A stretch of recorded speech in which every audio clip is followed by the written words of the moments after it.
నమస్తే, welcome to ANN. నేను Lakshminag Naraharisetti. Headlines చూద్దాం. కేసీఆర్ వచ్చాక మెట్రో నిర్మాణంలో నిర్లక్ష్యం వహించారు. తాము అధికారంలోకి రాగానే మెట్రో విస్తరణపై దృష్టి పెట్టామన్న సీఎం రేవంత్.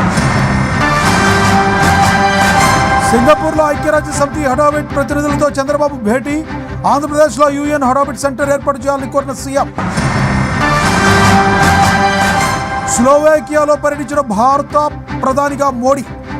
భారత జాతీయ గీతాన్ని ఆలపించిన స్లోవేకియా బృందం.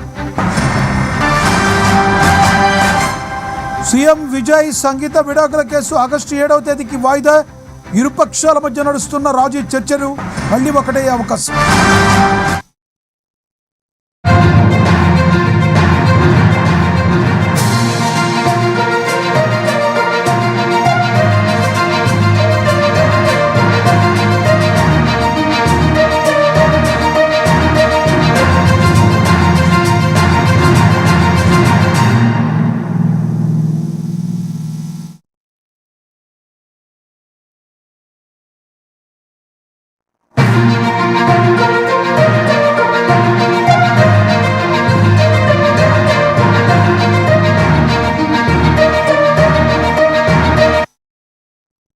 బ్రేకింగ్ న్యూస్ చూస్తున్నాం. భారత ప్రధానమంత్రి నరేంద్ర మోడీ స్లోవేకియా పర్యటనలో సరికొత్త చరిత్ర సృష్టించారు. స్లోవేకియా దేశంలో పర్యటించిన తొలి భారత ప్రధానిగా ఆయన రికార్డుకెక్కారు. ప్రధాని మోడీకి అక్కడ అపూర్వ స్వాగతం లభించింది. స్లోవేకియా ప్రతినిధులు, స్థానిక బృందం భారత జాతీయ గీతాన్ని ఆలపించి ప్రధానికి ఘనంగా వందనం సమర్పించారు. అనంతరం వందేమాతరం గీతాలాపనతో అక్కడ ప్రవాస భారతీయులు, స్థానికులు మోడీకి ఘన స్వాగతం పలికారు. ఇరు దేశాల మధ్య ద్వైపాక్షిక సంబంధాల బలోపేతమే లక్ష్యంగా ఈ పర్యటన కొనసాగుతోంది.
హైదరాబాద్ మెట్రో ప్రాజెక్టుపై ముఖ్యమంత్రి రేవంత్ రెడ్డి సంచలన వ్యాఖ్యలు చేశారు.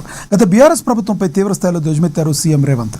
కేసీఆర్ ముఖ్యమంత్రి అయ్యాక మెట్రో నిర్మాణంలో తీవ్ర నిర్లక్ష్యం వహించారని, కేవలం సాకులు చెప్తూ 3 ఏళ్ల పాటు పనులను ఆలస్యం చేశారని మండిపడ్డారు. దీనివల్ల ప్రాజెక్ట్ అంచనా వ్యయం ఏకంగా 7,000 కోట్ల రూపాయలు పెరిగిందని రేవంత్ రెడ్డి ఆరోపించారు. ఉమ్మడి ఆంధ్రప్రదేశ్ రాష్ట్రంలోనే కాంగ్రెస్ హయాంలో 15,000 కోట్లతో ఈ ప్రతిష్టాత్మక మెట్రో పనులను ప్రారంభించామని ఆయన గుర్తు చేశారు. కాంగ్రెస్ అధికారంలోకి రాగానే మళ్లీ మెట్రో విస్తరణపై ప్రత్యేక దృష్టి సారించామని సీఎం స్పష్టం చేశారు. వేగంగా మెట్రో రైలు నిర్మాణాన్ని పూర్తి చేసి 70 కిలోమీటర్ల మెట్రోను ప్రజలకు అంకితం చేయాల్సిన పనిని పక్కన పెట్టి చారిత్రాత్మకమైన కట్టడాలు ఉన్నాయి. ఇప్పుడున్న ఆనాటి కాంగ్రెస్ పార్టీ ప్రభుత్వం తీసుకున్న నిర్ణయం ప్రకారము 3 దగ్గర్ల ఈ నిర్మాణాలను తొలగించి ఇతర ప్రాంతాల నుంచి తీసుకెళ్లాలి అని ఒక ఎడతెగని పేచి ముఖ్యమంత్రిగా చంద్రశేఖరరావు గారే పెట్టినారు.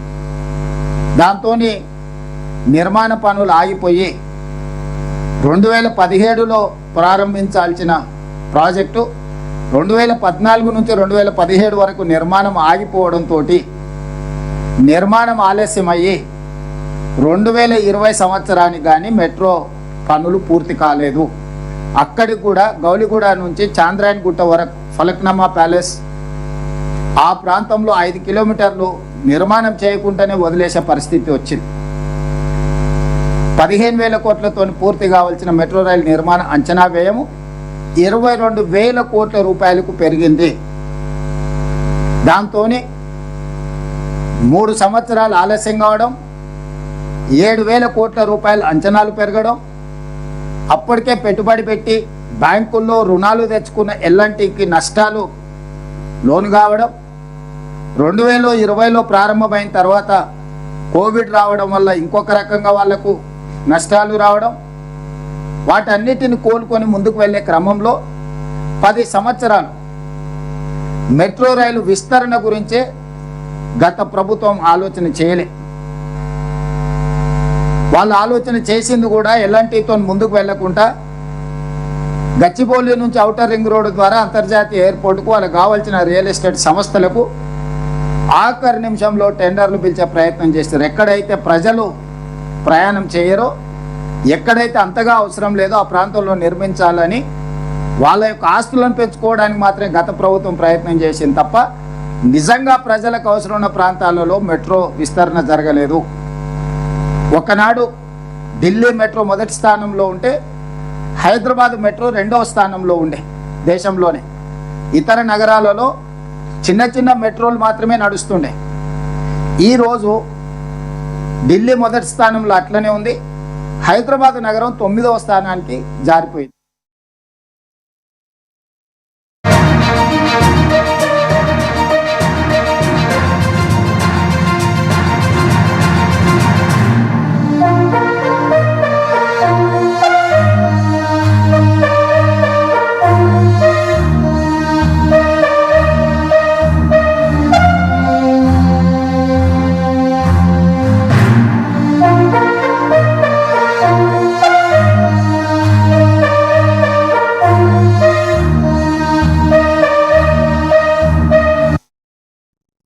మరో బ్రేకింగ్ న్యూస్ చూస్తున్నాం. తెలంగాణలో ప్రభుత్వ విద్యార్థులకు సర్కార్ తీపి కబురు చెప్పింది. రాష్ట్ర వ్యాప్తంగా ప్రభుత్వ పాఠశాలలో ప్రతిష్టాత్మక బ్రేక్ఫాస్ట్ విత్ మిల్క్ పథకం ప్రారంభమైంది. పాఠశాల పునఃప్రారంభాన్ని పురస్కరించుకుని విద్యార్థులకు పౌష్టికాహారాన్ని అందించే లక్ష్యంతో ప్రభుత్వం కీలక నిర్ణయం తీసుకుంది. హైదరాబాద్లోని రాజ్భవన్ ప్రభుత్వ ఉన్నత పాఠశాలలో మంత్రి పొన్నం ప్రభాకర్ ఈ పథకాన్ని ప్రారంభించారు. ప్రభుత్వ పాఠశాలలో డ్రాప్అవుట్స్ను తగ్గించి విద్యార్థుల హాజరు శాతాన్ని గణనీయంగా పెంచడమే లక్ష్యంగా ఈ పథకాన్ని రూపొందించినట్లుగా మంత్రి స్పష్టం చేశారు. మరోవైపు రాష్ట్రంలోని 4 జిల్లాలు దీనికోసం పైలట్ ప్రాజెక్టుగా ఎంపిక చేశారు. అందులో భాగంగా సంగారెడ్డి జిల్లా పటంచెరు మండలంలో కూడా ఈ బ్రేక్ఫాస్ట్ స్కీమ్ ప్రారంభమైంది. ఇడ్లీ, మిల్లెట్, దోశ, పూరి, ఉప్మాతో పాటు సాంబార్ చట్నీలను మెనూలో చేర్చారు. అలాగే వారానికి 6 రోజుల పాటు రాగి జావా పంపిణీ చేయనున్నారు.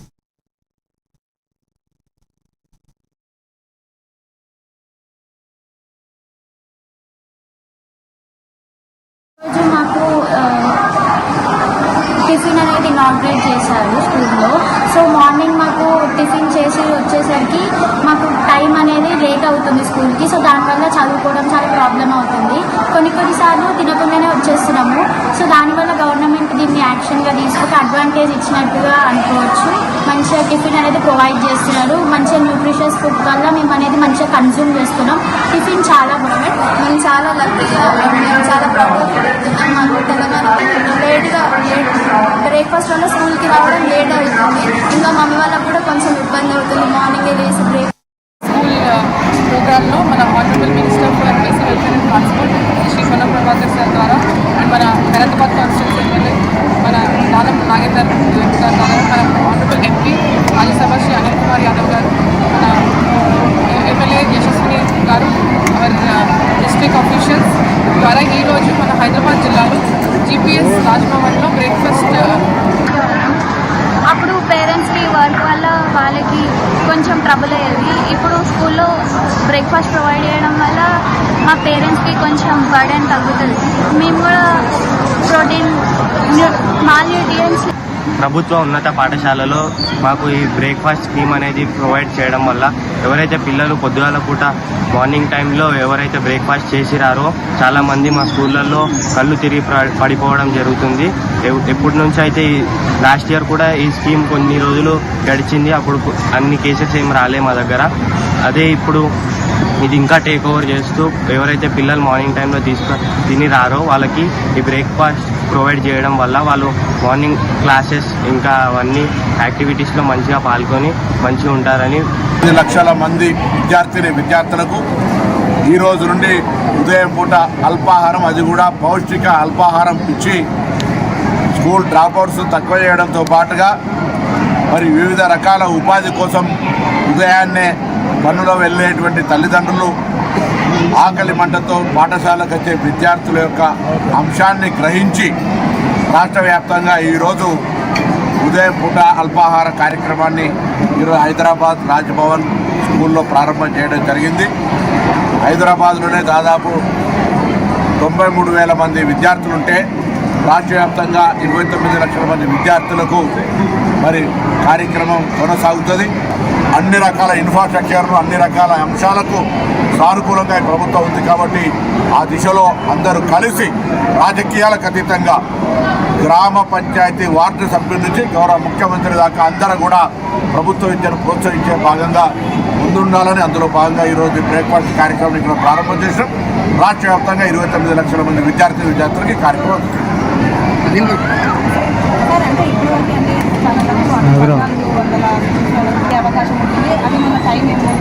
తొందరలో వీలైనంత తొందరగా దీనికి టైం కంటే ఎక్కువ కూడా తొందరగా మొత్తం అక్కడ ఉన్నటువంటి చిన్న చిన్న మౌలిక సదుపాయాలు కలగజేస్తూ వెంటనే చేస్తాం. మొత్తం మందికి 100% ఇవ్వాలనేటువంటి ఆలోచన. తెలంగాణ రాజకీయాల్లో బొగ్గు కుంభకోణం ఆరోపణలు దుమారాన్ని రేపుతున్నాయి. మాజీ మంత్రి హరీష్ రావు లక్ష్యంగా టీఆర్ఎస్ చీఫ్ కవిత సంచలన విమర్శలు గుప్పించారు. హరీష్ రావు చేస్తున్న ఆరోపణలో ఎలాంటి నిజం లేదని, కనీస అవగాహన లేకుండా ఆయన మాట్లాడుతున్నారని కవిత మండిపడ్డారు. 40 లక్షల టన్నుల బొగ్గు స్కామ్ జరిగిందంటూ హరీష్ రావు చేస్తున్న వాదనను ఆమె తీవ్రంగా కొట్టిపారేశారు. ఈ వ్యవహారంలో కేంద్ర మంత్రి కిషన్ రెడ్డి సైతం హరీష్ రావు మాయలో పడ్డారంటూ ఆమె ఆసక్తికర వ్యాఖ్యలు చేశారు. హరీష్ రావు లేఖ రాయడమే ఆలస్యం, కేంద్ర మంత్రి కిషన్ రెడ్డి కూడా వెంటనే స్పందిస్తూ మరో లేఖ రాయడం వెనుక ఉన్న వ్యూహం ఏంటని కవిత ప్రశ్నించారు. విషయం ఇప్పుడు జరిగింది కాదు. ఉమ్మడి ఆంధ్రప్రదేశ్ రాష్ట్రంలో ఆయన గుంటనక్క సడన్ గా వచ్చి సింగరేణికి మేము ఇక్కడికి వస్తున్నామని తెలవంగానే సడన్ గా ఆయన సింగరేణికి వచ్చింది. మరి సింగరేణి విషయం ఏం చెప్పాలని అర్థం కాలేదు. ఏం చెప్తున్నాడు? 40 లక్షల బొగ్గు మాయమైందట, ఎడుకో వెళ్ళిపోయిందట, ఎవడో ఎత్తుకపోయిందట. కాబట్టి దానికి వెంటనే ఈయన గుంటనక్క లెటర్ రాయంగానే అడిగే కిషన్ రెడ్డి గారు లేఖ రాసిండు. అదే ఎక్కడ పోయిందో కనుక్కోండి అని రాష్ట్ర ప్రభుత్వం మీద లెక్క రాస్తున్నారు. నిజంగా హరీష్ రావు గారు అసలు బొగ్గు మీద సింగరేణి మీద ప్రేమ ఉందా, లేకపోతే సింగరేణి సంస్థను కూలగొట్టాలి, కొలాప్స్ చేయాలనుకుంటున్నా నాకు అర్థమైతే లేదు. ఇది ఇప్పుడు జరిగింది కాదు. ఈ బొగ్గులో లేని ప్రొడక్షన్ ఉన్నట్టుగా చూపించే విషయం ఇప్పుడు జరిగింది కాదు.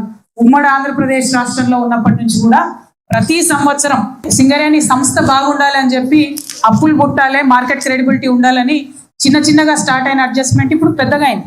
అది అన్ని ప్రభుత్వాలు చేసుకుంటూ వచ్చినాయి. ఈ హరీష్ రావు గారికి మరి తెలుసో తెలియదో మరి ఎందుకు వచ్చిండో సింగరేణికి, ఒకరి మీద పోటీ పడదామని వస్తే ఇట్లనే పరేషాన్ అవుతుంది. మరి ఆయన రాగానే ఆయన అన్న వచ్చిండు కాబట్టి కిషన్ రెడ్డి గారు ఉత్తరం రాసి వెంటనే స్పందించింది. నేను ఇవాళ కిషన్ రెడ్డి గారిని అడుగుతున్నా, మీకు అంత తీరికుంది కదా, మీరు బొగ్గు శాఖ మంత్రి కదా, అంత తీరికుంది, ఎంత తొందరగా ప్రతిస్పందించి మీరు ఆ బొగ్గు ఎక్కడుందో పట్టుకోమన్నారో అంతే తొందరగా ఐటీ మీద పర్క్స్ తీసేయండి, అంతే తొందరగా సింగరేణిలో లేబర్ కోడ్స్ అమలు చేయమని చెప్పండి, అవి చెప్పండి ధైర్యం ఉంటే మీరు. అంతే తొందరగా కోల్ బ్లాక్స్ అలొకేట్ చేయండి తెలంగాణకు, మీరు సంతకం పెడితే అయిపోతుంది, మీరే బొగ్గు శాఖ. ఆయన గుంటనక్క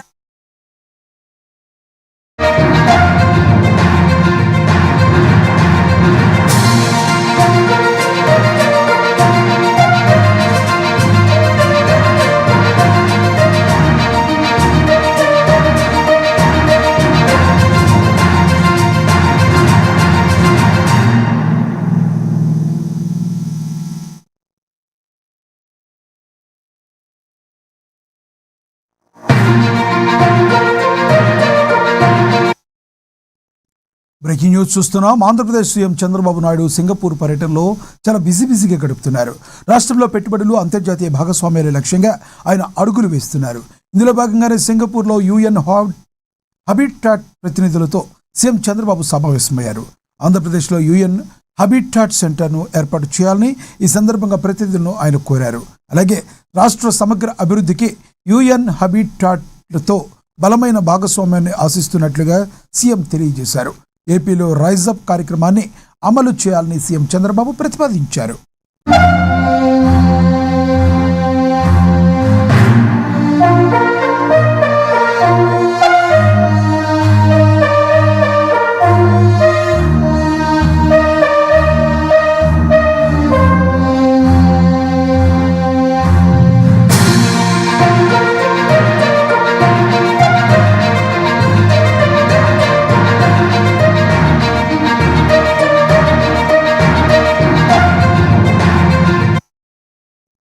ఆంధ్రప్రదేశ్ సీఎం చంద్రబాబు నాయుడు సింగపూర్ పర్యటనలో బిజీగా గడుపుతున్నారు. రాష్ట్రంలో పెట్టుబడులు, అంతర్జాతీయ భాగస్వామ్యాలే లక్ష్యంగా ఆయన అడుగులు వేస్తున్నారు. ఇందులో భాగంగానే సింగపూర్లో యుఎన్ హబిటాట్ ప్రతినిధులతో సీఎం చంద్రబాబు సమావేశమయ్యారు. ఆంధ్రప్రదేశ్లో యుఎన్ హబిటాట్ సెంటర్ను ఏర్పాటు చేయాలని ఈ సందర్భంగా ప్రతినిధులను ఆయన కోరారు. అలాగే రాష్ట్ర సమగ్ర అభివృద్ధికి యుఎన్ హబిటాట్తో బలమైన భాగస్వామ్యాన్ని ఆశిస్తున్నట్లుగా సీఎం చంద్రబాబు తెలిపారు. ఏపీలో రైజప్ కార్యక్రమాన్ని అమలు చేయాలని ఆయన పిలుపునిచ్చారు.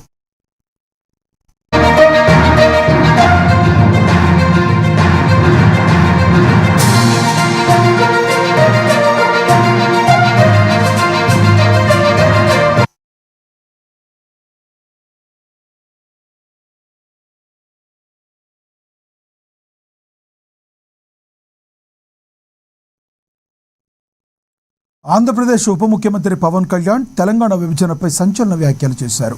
తాము తెలంగాణ ఏర్పాటుకు ఏనాడు వ్యతిరేకించలేదని, కేవలం కాంగ్రెస్ పార్టీ విభజన చేసిన తీరును మాత్రమే తప్పుపట్టామని ఆయన స్పష్టం చేశారు.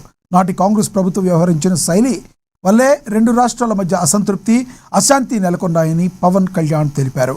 విభజన జరిగిన ఇన్నేళ్లవుతున్నా ఇప్పటికీ ఆస్తుల పంపిణీ సహా పలు సమస్యలు అపరిష్కృతంగానే మిగిలిపోయాయని ఆయన తీవ్ర ఆవేదన వ్యక్తం చేశారు. ఢిల్లీ మెడలు వంచుతామని గల్లీల్లో ప్రగల్భాలు పలికేవారు అక్కడికి వెళ్లగానే నోరు విప్పడం లేదంటూ ఘాటు విమర్శలు చేశారు. 2014లో కాంగ్రెస్ పార్టీ ఆంధ్రప్రదేశ్ రాష్ట్రాన్ని విభజించిన తీరు మీద మనం ఆవేదన వెలిబుచ్చాం తప్ప ఇక్కడ తెలంగాణ రాష్ట్ర విభజన జనసేన ఏ రోజు కూడా దాన్ని అడ్డు చెప్పలేదు.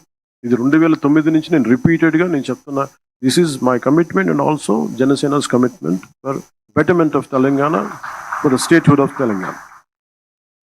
కాకపోతే కాంగ్రెస్ పార్టీ విభజించిన తీరు మటుకు ఒక అసంతృప్తిని, ఒక అశాంతిని సృష్టించింది. ఈ రోజుకి ఆ వారసత్వపు సమస్యలు ఇలాగే ఉన్నాయి, ఆస్తుల పంపకాలు కావచ్చు. అంటే ఇవన్నీ కాంగ్రెస్ పార్టీ ఆ రోజు చేసిన విభజించిన విధానం కానీ, వాళ్ళ డివిజివ్నెస్ అప్రోచ్ కానీ ఈ రోజుకి ఆ ధోరణి మారలేదు. దానికి ఉదాహరణ ఇటీవల తెలంగాణలో జనసేన సభని అనుమతులు ఇవ్వకుండా అడ్డుకోవడం. ఈరోజు ఎజెండాలో ఇది ప్రధాన అంశం కానప్పటికీ కూడా ప్రతిసారి ఒక్కొక్క రాజకీయ పార్టీ తమ సొంత రాజకీయ సరిహద్దులు పెట్టుకొని ఎలాంటి విభజనలు సృష్టిస్తారో చెప్పడానికి నేను దీన్ని ఒక ఉదాహరణగా చెప్తాను. 2014లో కాంగ్రెస్ పార్టీ ఆంధ్రప్రదేశ్ రాష్ట్రాన్ని విభజించిన తీరు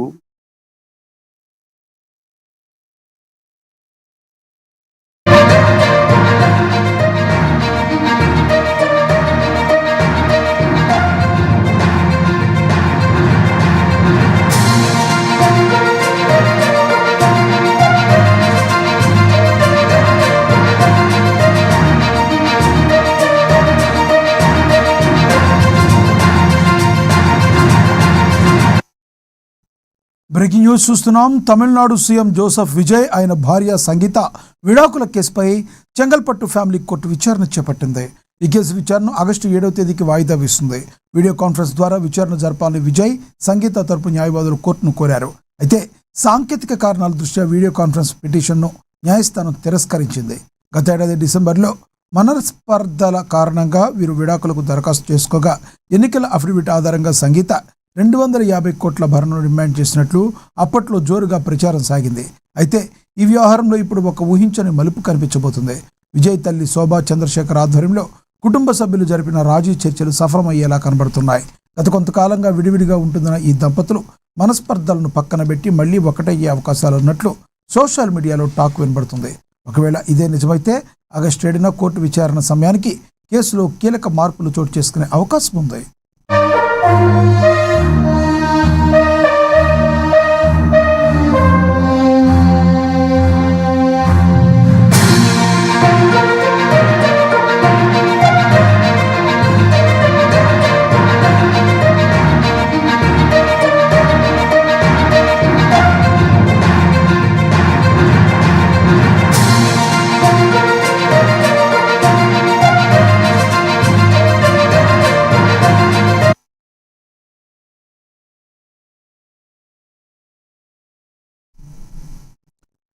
కాకినాడ జిల్లా పిఠాపురం నియోజకవర్గంలో ఫిట్ ఇండియా కార్యక్రమంలో భాగంగా సైకిల్ ర్యాలీ నిర్వహించారు. ఇక జిల్లా పోలీస్ సూపరింటెండెంట్ జి బిందు మాధవ్ ఐపీఎస్ ఆదేశాల మేరకు Pithapuram circle inspector G Srinivas ఆధ్వర్యంలో ఈ కార్యక్రమాన్ని చేపట్టారు. పోలీస్ సిబ్బందితో పాటుగా ఈగల్ టీం సభ్యులు ఈ ర్యాలీలో ఉత్సాహంగా పాల్గొన్నారు. సైక్లింగ్ ద్వారా శారీరక దృఢత్వం, మానసిక ఉల్లాసం లభిస్తుందని, యువత చెడు అలవాట్లకు, మాదక ద్రవ్యాలకు దూరంగా ఉండాలని సందర్భంగా పోలీసులు పిలుపునిచ్చారు.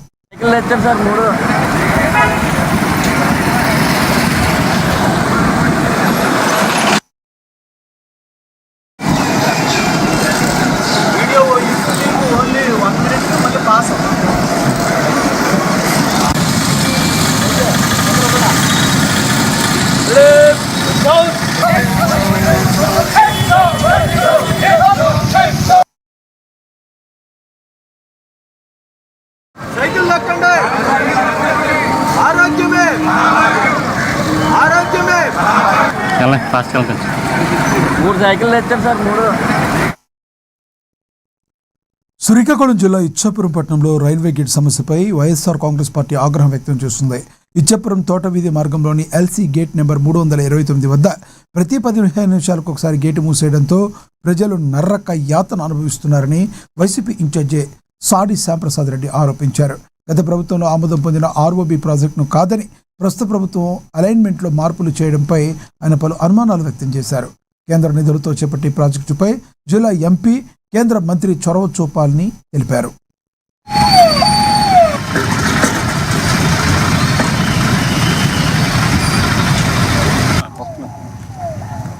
బోదు ఇక్కడ కన్స్ట్రక్ట్ చేస్తే అన్నది ఒక ఆలోచన. మేము ఇక్కడ కన్స్ట్రక్షన్ చేయొద్దని అనడంలా. అండర్ పాసేజ్ అయితే ఇట్స్ ఏ మస్ట్.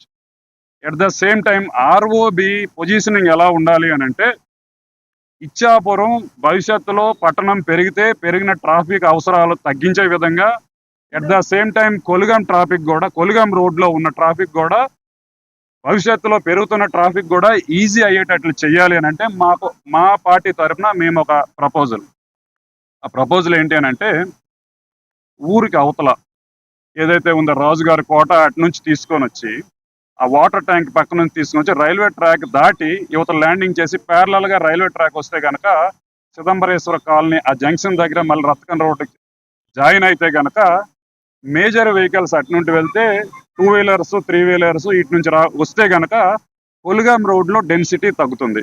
ఇది ఒక ఆలోచన మాత్రమే. ఇదే ఫైనలైజేషన్ చేయాలని మా ఉద్దేశం కాదు. ఇది ఎందుకు చెప్తున్నాము అని అంటే, ఇప్పుడు గనక ఒక తప్పుడు నిర్ణయం తీసుకొని వీలైనంత తొందరగా మీరు ఇచ్చేది ₹1 కూడా ఉండదు. ఇది కంప్లీట్గా కేంద్ర ప్రభుత్వం యొక్క ప్రాజెక్టు. ల్యాండ్ కానివ్వండి, దాని what ever compensation private land acquire చేసినా కూడా దీనికి సంబంధించిన ప్రతి రూపాయి కూడా సెంట్రల్ గవర్నమెంట్ ఇస్తుంది. కాబట్టి మీరు ఇప్పుడు పొజిషన్లో ఉన్నారు. కేంద్ర ప్రభుత్వంలో కూడా మీరు భాగస్వామ్యులుగా. వరంగల్ జిల్లా నర్సంపేట పట్టణంలో అక్రమ సంబంధం ఓ కుటుంబంలో కలకలం రేపింది. భర్త మరో మహిళతో అక్రమ సంబంధం పెట్టుకుని తాను చిత్రహింసలు గురిచేస్తున్నాడంటూ ఓ బాధితురాలు భర్త ఇంటి ముందే ధర్నాకు దిగింది. వరకట్నంగా లక్షలాది రూపాయలు భూములు ఇచ్చినా పెళ్లైన ఏడాదికే భర్త వేధింపులు మొదలు పెట్టాడని కన్నీరు మున్నీరైంది. తనకు న్యాయం చేయాలంటూ సదరు మహిళ తల్లిదండ్రులు, బంధువులతో కలిసి భర్త ఇంటి ముందు బైఠాయించిన ఘటన స్థానికంగా సంచలనంగా మారింది.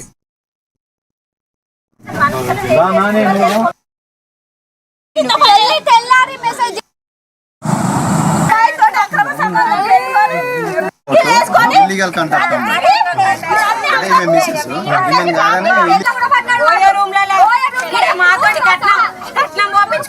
అమ్మాయి అంటే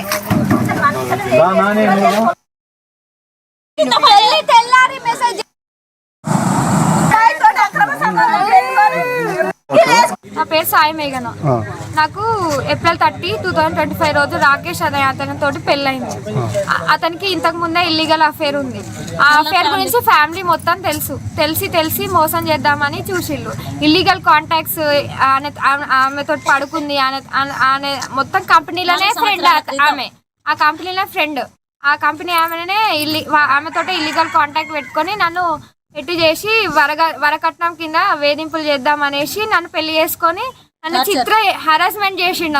ఎంత హరాస్మెంట్ అంటే అది చెప్పలేను. నేను అంత ఘోరం అసలు. నాకు ఇంకా నేను ఒక చచ్చిపోయే స్థితిలో ఉన్నా కూడా నన్ను ఇంత పట్టించుకోకుండా దాని దగ్గరకు పోయి మేము హైదరాబాద్ లో ఉంటాం. అతను గ్లాండ్ ఫార్మ్ వల్ల వర్క్ చేస్తాడు.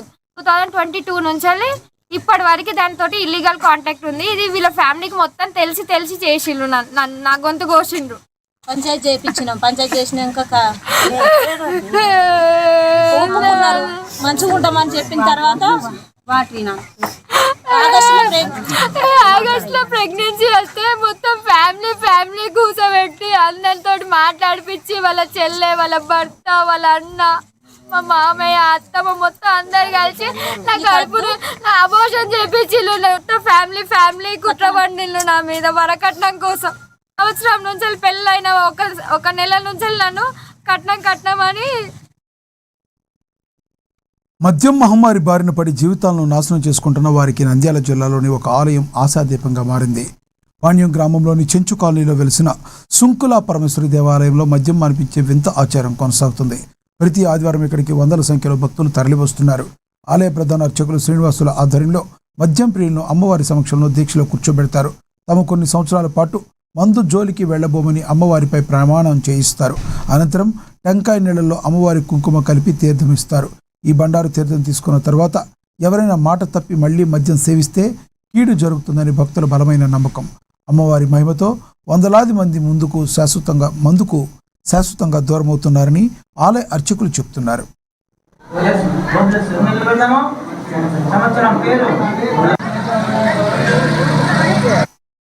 పాణ్యం గ్రామంలో సుంకుల పరమేశ్వరి అమ్మవారి దేవస్థానంలో ఈ మందుబాబులు, మందుకు బానిసై ఉన్నవారు వాళ్ళ కుటుంబాలు చిందరవందర కావడంతో అటువంటి వారికి ఈ యొక్క అమ్మవారు సుంకుల పరమేశ్వరి అమ్మవారి దగ్గరికి వచ్చిన ఎడల వారు ఈ యొక్క పూజ చేసి వారికి సంవత్సరం, 2 సంవత్సరాలు, 3 సంవత్సరాలు అని వాళ్ళ మనసులో అనుకున్న తర్వాత ఆ కోరికలు అమ్మవారు తీర్చడం అయితే జరుగుతూ ఉంది. ఈ మొత్తం మీద ఏదైతే ఇక్కడికి వచ్చేటటువంటి భక్తులు తమ నమ్మకము, ఆ అమ్మవారి మీద నమ్మకంతో ఇక్కడికి వచ్చి ఆ మందు మానుకోవడం అనేది జరుగుతూ ఉంది. ఈ గుడి ప్రధాన అర్చకులు ఎవరైతే ఉన్నారో వాళ్ళని అడిగి తెలుసుకుందాము. అన్న, చెప్పండి అన్న, ఈ యొక్క గుడి ఎప్పుడు స్థాపించబడినారు? ఈ యొక్క అమ్మవారి ప్రత్యేకత ఏంటి? మీ దగ్గరికి భక్తులు ఏ విధంగా వస్తున్నారు? ఎలా మందు మానిపించగలుగుతున్నారు వాళ్ళు? మేము ఇక్కడ పసుపుగేశ్వర స్వామి, మేము టెంకాయ పాలు కొట్టి గ్లాసులో పోసి ఆ గ్లాసులో నుంచి కుంకుమ, అమ్మవారికి కుంకుమ పసుపు వేసి అమ్మవారి కళ్ళు ఉంటాయి గ్లాసులో. అంతా అమ్మవారి మహిమనే, మోసం తక్కువ ఏమి ఉండదు, అంతా దేవత మహిమనే. చెప్పుకునే టైం అంటే సంవత్సరమా, 6 నెలల, 3 నెలలు చెప్పుకుంటారు. ఆ చెప్పుకునే వరకు అంతవరకు ఆ అమ్మవారు ఆశీస్సులు ఉంచుకుంటాయి. అలా జరుగుతుంది. ఓకే, ఇప్పటికీ ఎంతమంది వచ్చింటారు? ఈ 40 సంవత్సరాల్లో ఎంతమంది మానుకుంటుందని అంచనా? ఇప్పుడు ఒక 10 మానుకుంటే ఒక 10 పైసలు బాగామన్నా బాగుంటుంది. మళ్ళీ వాళ్ళు వచ్చేస్తారు. మళ్ళీ వాళ్ళ ఇంట్లో బాగున్నారు, మంచిగా ఉన్నారు. కొట్లాడాలి, గొడవలు ఏమైనా జరిగితే మేము చేసుకున్న తప్పు వల్ల నాకు జరిగిందని మళ్ళీ వచ్చి చెప్పి మళ్ళీ మంచిగా మానుకొని పోతున్నాం.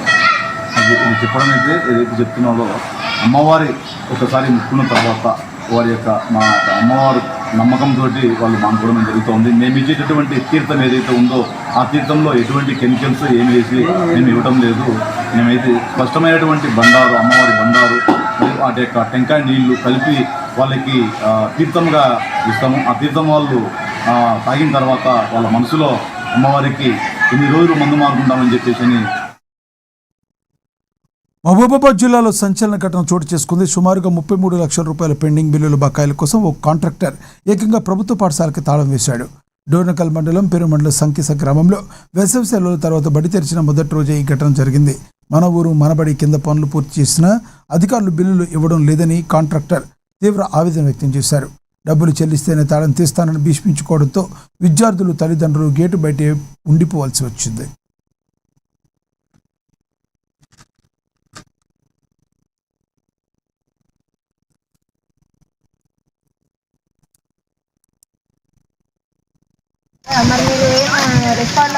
ముందు ఒక లెటర్ పెట్టి మేము 15 రోజుల నుండి స్కూల్ బంద్ చేస్తున్నాం అంటే బాగుంది.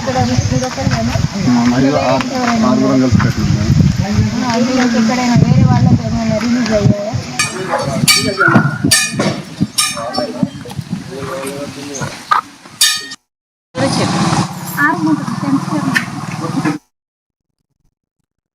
జగిత్యాల జిల్లా మెట్పల్లిలో ప్రభుత్వ పత్రాలను ఫోర్జరీ చేస్తున్న ముఠాగుట్టును పోలీసులు రట్టు చేశారు. మెట్పల్లి తహసీల్దార్ సంతకాన్ని ఫోర్జరీ చేసి నకిలీ రబ్బరు స్టాంపులతో తప్పుడు పత్రాలు సృష్టిస్తున్న కేసులో 4 నిందితులను పోలీసులు అరెస్టు చేశారు. పక్కా సమాచారంతో దాడులు చేపట్టి మెట్పల్లి పోలీసులు రాజులదేవి నర్సయ్య, కోలకోట వేణు, లోలుట గణేష్, పాకాల రాకేష్లను అదుపులోకి తీసుకున్నారు. వారి వద్ద నుంచి ఫోర్జరీకి ఉపయోగించే కంప్యూటర్ పరికరాలు, రబ్బరు స్టాంపులను స్వాధీనం చేసుకున్నారు. కాగా ఈ కేసులో బెజ్జారపు మధుసూదన్, అంగారి శంకర్ అనే మరో 2 నిందితులు పరారీలో ఉన్నట్లు సిఐ సురేష్ బాబు వెల్లడించారు. విజయనగరం జిల్లాలో ఘోర విషాదం చోటు చేసుకుంది. సంతకవిట మండలంలో అకస్మాత్తుగా పడిన పిడుగు 2 ప్రాణాలను బలి తీసుకోగా మరొకరి పరిస్థితి విషమంగా ఉంది. మండలంలోని మిర్తివలస గ్రామానికి చెందిన రామినాయుడు అనే రైతు ఉదయం తన పొలంలో విత్తనాలు జల్లుతుండగా ఒక్కసారిగా పిడుగు పట్టడంతో అక్కడికక్కడే ప్రాణాలు కోల్పోయాడు. అటు లింగవలస గ్రామంలో తన తాతతో కలిసి గొర్రెలు కాసేందుకు వెళ్లిన కోనారి యుగంధర్ అనే యువకుడు కూడా పిడుగుపాటుకు గురై అక్కడికక్కడే మరణించాడు. ఈ ఘటనలో అప్పన్న అనే వ్యక్తికి తీవ్ర గాయాలు కాగా ప్రస్తుతం అతన్ని రాజాంలోని ఓ ప్రైవేట్ ఆసుపత్రిలో చేర్పించి చికిత్స అందిస్తున్నారు.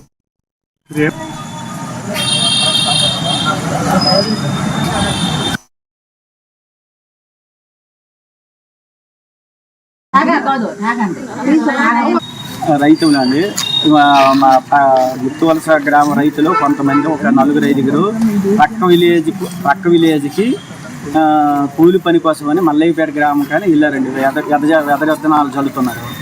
ఆ జల్లు క్రమంలో 2 నుంచి 3 టైంలోని అకాల వర్షాల వల్ల పిడుగులో పడవడం వల్ల పిడుగు రామినాయుడు అనే వ్యక్తి స్పాట్ డెత్ అయిపోయాడు. రైతులండి, మా గుర్తువలస గ్రామ రైతులు కొంతమంది ఒక 4-5 పక్క విలేజ్కి కూలి పని కోసమని మల్లయ్యపేట గ్రామం కానీ వెళ్ళారండి. వెదజత్తనాలు చల్లుతున్నారు. ఆ జల్లు క్రమంలో 2 నుంచి 3 టైంలోని అకాల వర్షాల వల్ల పిడుగులో పడవడం వల్ల రామినాయుడు అనే వ్యక్తి స్పాట్ డెత్ అయిపోయాడు. రైతులండి, మా గుర్తువలస గ్రామ రైతులు కొంతమంది ఒక ఇవి బులెటిన్ అప్డేట్స్. Stay tune.